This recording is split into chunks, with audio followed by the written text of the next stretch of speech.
मध्य प्रदेश में आने वाले समय में विधानसभा चुनाव होने जा रहे हैं और बीजेपी एक बार फिर से चुनावी मैदान में उतर चुकी है। जन आशीर्वाद यात्रा के जरिए जनता को साधने की कोशिश लगातार की जा रही है और बड़ा समर्थन बीजेपी को मिलता हुआ नजर भी आ रहा है। इस वक्त मेरे साथ केंद्रीय मंत्री फग्गन सिंह कुलस्ते मेरे साथ मौजूद है। आइए इनसे बात करते हैं और जानने की कोशिश करते हैं कि कितना समर्थन इस बार बीजेपी को मिलता हुआ नजर आ रहा है, आशीर्वाद मिल रहा है। फग्गन सिंह कुलस्ते सर जी, पहले तो सबसे बहुत बहुत स्वागत करती हूँ इंडिया डे लाइव पर आपका।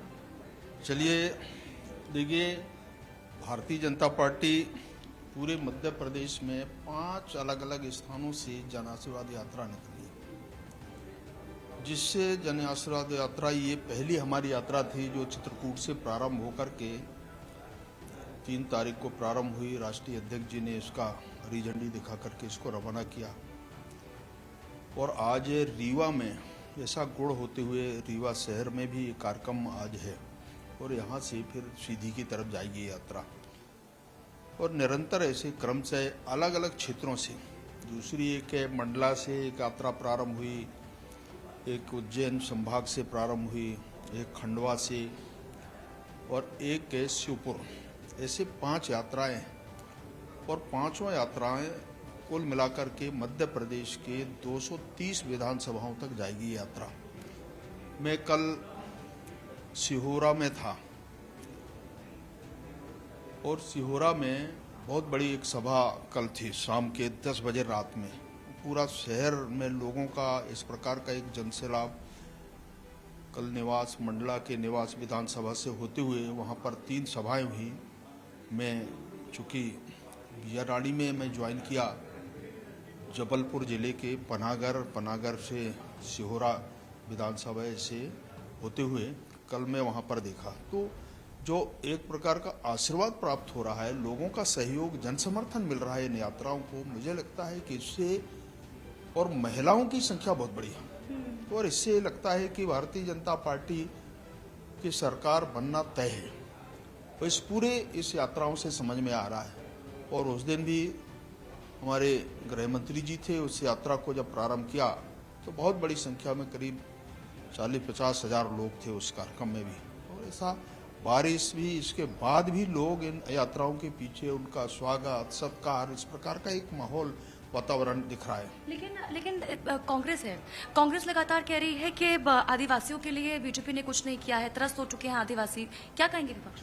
देखिए, कांग्रेस ने आदिवासियों के लिए क्या किया नहीं किया ये तो दुनिया के लोग जानते हैं, आदिवासी लोग जान रहे हैं, मध्य प्रदेश के आदिवासी जानते हैं। वास्तव में भारतीय जनता पार्टी 3 में आदिवासी साथ में थे, 8 के चुनाव में भारतीय जनता पार्टी के साथ में थे, 13 के चुनाव में थे। ये जरूर है कि 18 के चुनाव में जिस प्रकार का कांग्रेस ने लोगों को झूठ बोल करके प्रलोभन देने का काम, चाहे किसान हो, नौजवान हो, आदिवासी हो, ये हम लोग उस समय थोड़ा सावधानी नहीं बरते। अगर सावधानी हम बरत लिए होते तो शायद उस समय सरकार नहीं बनती कांग्रेस की। हमारा वोट बैंक के आधार पर अगर देखेंगे तो हमारा वोट का परसेंटेज ज्यादा था, कांग्रेस का कम था। 41% 6 हमारा था, 41% 5 कांग्रेस का था। नंबर उनके जरूर थे, हम 106 पे थे, 112 पे होते, तो उनको अल्पमत में ही सरकार थी। ऐसा नहीं है कि वो कोई बहुमत के आधार पर सरकार पे आए थे, ऐसा नहीं है। ये जरूर है कि आदिवासियों का जो वोट है या सीट है वो कम थी, ये सही है। और इसलिए जितने महत्वपूर्ण काम इस समय सरकार ने किया है, किसा का देखिए, रानी दुर्गावती का देखिए, शंकर साय रघुनाथ साय का देखिए, टंटिया मामा भील का, भीमा नायक, और सबसे महत्वपूर्ण हमारे जितने ऐसे महापुरुष हुए, अगर आप देखेंगे तो भगवान बिरसा मुंडा का, पूरे देश भर में रानी कमलापति का, एक देश का सबसे बड़ा प्लेटफार्म उनका नाम देना, ये अपने आप में बड़ा एक अद्भुत निर्णय है। और सरकार ने जो महत्वपूर्ण ऐसे कई निर्णय किया है जन भावनाओं की दृष्टि से, मुझे लगता है कभी कांग्रेस ने नहीं किया।